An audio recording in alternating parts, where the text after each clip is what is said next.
Assalamualaikum warahmatullahi wabarakatuh.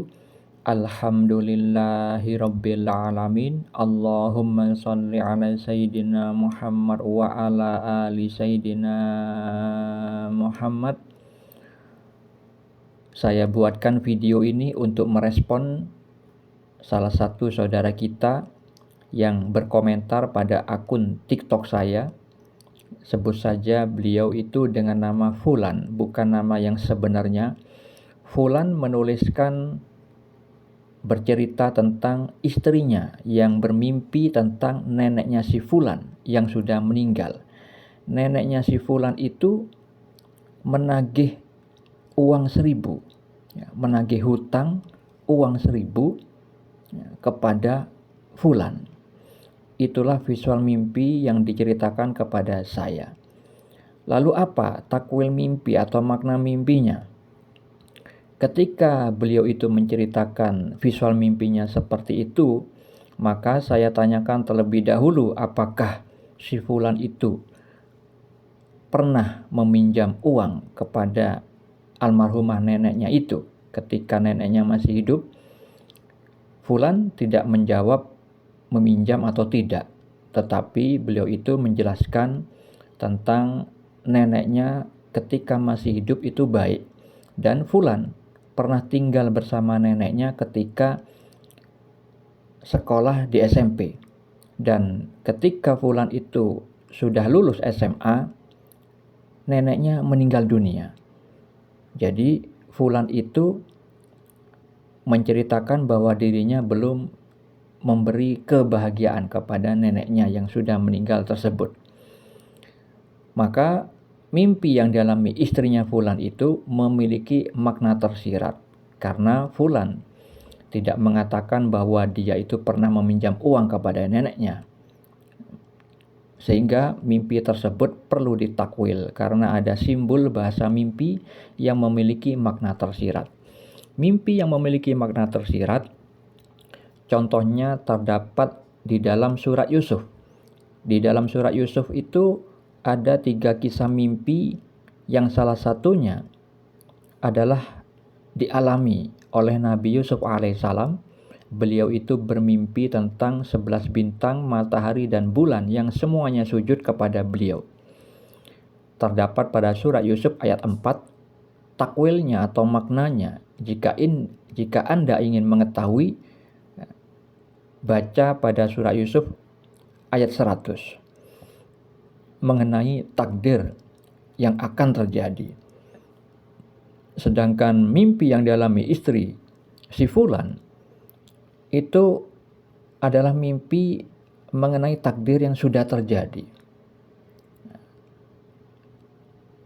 Makna tersirat dari visual mimpi yang dialami istri si Fulan adalah anjuran dari Allah Subhanahu wa Ta'ala agar Fulan sebagai cucunya yang belum bisa membalas kebaikan kepada almarhumah neneknya itu, agar membalas budi, membalas kebaikan yang sudah pernah dilakukan oleh neneknya tersebut.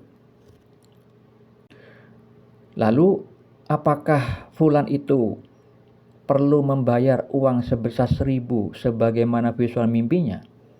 Maka ketika saya mengatakan mimpi itu memiliki makna tersirat, tidak perlu Fulan itu memberikan sedekah 1.000 dengan atas nama almarhumah neneknya, melainkan balas budi kepada almarhumah neneknya itu bisa dengan cara yang lain.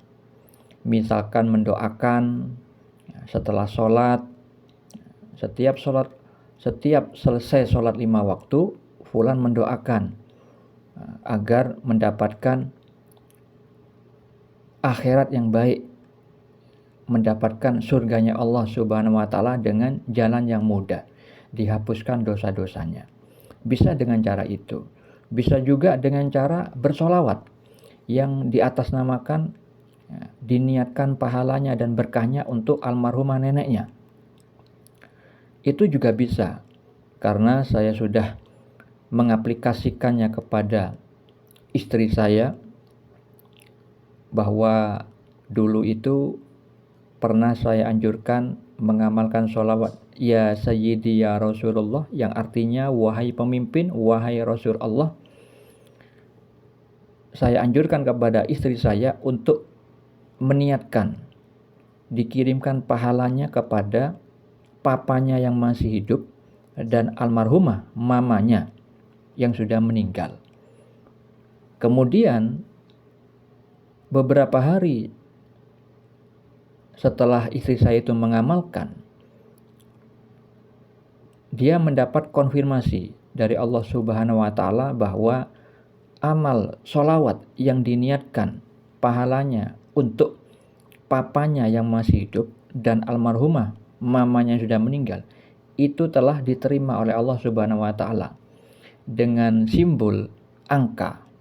Jadi istri saya misalkan bersolawat sebanyak 7.000 setiap hari. Kemudian kita harus mengingat sabda Nabi Muhammad SAW tentang balasan sholawat dari Allah ketika kita bersolawat 1 kali kepada Rasulullah SAW. Allah membalas 10 sholawat, maksudnya 10 rahmat. Sehingga ketika seseorang itu membaca 1 sholawat, maka balasannya 10 rahmat dari Allah. Dan ketika istri saya misalkan di saat itu bersolawat sebanyak 7.000 setiap hari, maka balasannya adalah 70.000. Nah, itu dikirimkan kepada papanya, atas nama papanya yang masih hidup dan almarhumah mamanya. Jadi angka perkalian dari balasan sholawat dari Allah 10 kali lipat dikalikan jumlah sholawat istri saya itu sesuai. Dikonfirmasikan melalui mimpi yang dalam istri saya, itu nilai totalnya itu sesuai dengan hadis Nabi bahwa 1 sholawat itu dibalas 10. 1 sholawat yang kita baca dibalas 10 sholawat dari Allah Subhanahu wa Ta'ala, yang mana balasan dari Allah Subhanahu wa Ta'ala itu bisa untuk menghapus dosa, menaikkan derajat, mengganti keburukan dengan kebaikan. Itu bisa tidak hanya kepada orang tua yang sudah meninggal, kepada orang tua yang masih hidup juga bisa, dan kepada murid saya juga saya anjurkan begitu. Ketika almarhum bapaknya itu divisualkan pada mimpi sebelumnya kepada murid saya sebagai anaknya dan kepada ibunya murid saya sebagai istri dari bapaknya murid saya yang sudah meninggal itu, diperlihatkan bahwa kondisinya almarhum bapaknya itu disiksa oleh Allah, mendapat fitnah kubur, dapat siksa kubur. Sehingga ketika murid saya itu mengamalkan apa yang saya anjurkan, ketika bersolawat ya Sayyidi ya Rasulullah dikirimkan kepada almarhum bapaknya itu, kemudian murid saya itu bermimpi bahwa wajahnya bapaknya yang sudah meninggal itu sudah berganti. Jadi berganti bercahaya dan memakai baju yang takwa, baju takwa. Nah, jadi mimpi yang dialami istri dari saudara kita itu adalah berkaitan dengan sabda Nabi Muhammad SAW. Beliau bersabda, siapa yang memperoleh kebaikan dari orang lain, hendaknya dia membalasnya.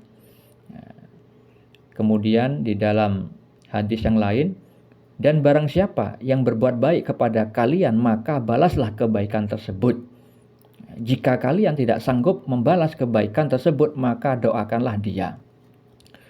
Jadi saya anjurkan kepada saudara kita agar membalas kebaikan yang telah dilakukan almarhumah neneknya dulu ketika masa hidup. Untuk apa? Mendoakan lebih baik lagi jika beliau itu bersolawat diatasnamakan kepada almarhumah neneknya yang sudah meninggal. Semoga kisah mimpi yang dialami istri dari saudara kita itu bermanfaat bagi kita semua. Assalamualaikum warahmatullahi wabarakatuh.